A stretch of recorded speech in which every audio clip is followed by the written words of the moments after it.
little lead in. So one of the things that I wanted to do as I was managing people, and this is before I started to run businesses, I was building the management leadership training for basically service managers of Geek Squad departments. So we had over 1,500 Geek Squad managers, and I was tasked with how do we train them to be better leaders.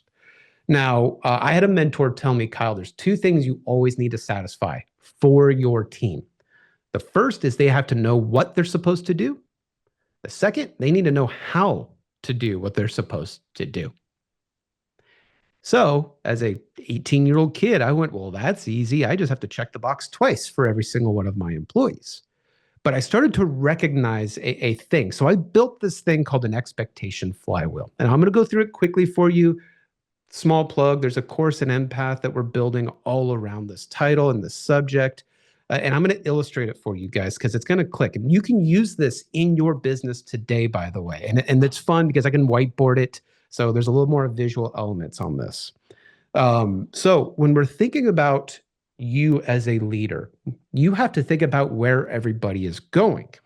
And so I discovered in running an MSP that a lot of times I couldn't set expectations because I didn't have expectations. Now, what is having expectations, right? This is your peer groups. This is learning. This is trial and error sometimes, right? This is your ability to truly figure out where your business is going. Well, in any good business, then, like I said, my mentor told me there's a second phase. I need to set expectations. Because, right, my employee just needs to know what the hell they're supposed to do on a day-to-day basis, a week-to-week basis, an hourly basis.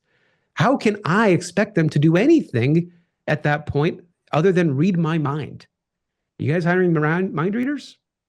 I never was able to hire one. Now, what happens in between this space?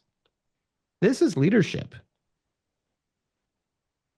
Because I am now able to tell people with confidence, whether it's a bad decision or a good decision, I will lead you into battle and I will own the results because I am the one making the decision on where we go. Well, in researching a lot of good leadership, another thing was apparent to me, right? Trust but verify. I had to be able to look, you all mentioned you do quality control. What you are saying is they have expectations, but I review those expectations. So now I need to verify expectations. So what happens though is, do you guys fire your employee the first time they make a mistake? No. When you recognize a process is kind of okay and needs some refinement, or you change your tool stack because, right, we all have shiny object syndrome and the stack is the most important thing to us. No, what you do is, in between this, is you mentor. And this is where mentorship and leadership have a divergence, right? Because sometimes I can mentor somebody without leading them where they're going. Now, after I mentor them enough and they still don't meet the mark, well, in between these three circles is accountability. Now, for those of you that know me, I am obsessed with this word. And why I am obsessed with accountability is because it has a positive and negative connotation. If it's negative and they can't verify those expectations and they can't meet them, well, I have to have the unfortunate conversation with saying, we've done everything we can to mentor you and lead you better. However, if they do meet them, I have now the opportunity to revisit expectations and improve them. I can move the goalpost. I know my team is good at it and I can improve it. As a leader now, I have made the right decision because my team can do it. And what happens is where all of these converge, this is results. Because if this all spins like a Jim Collins flywheel, we are now improving at the speed my team can improve. And not only that, my MSP is improving with it. So what is this for?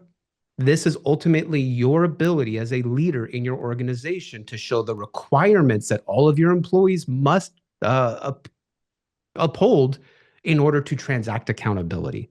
This is their receipt. Did we have good expectations? Did we set them and build process and knowledge behind it? Did we give them a direct feedback and practice with them? Then it's a no-brainer.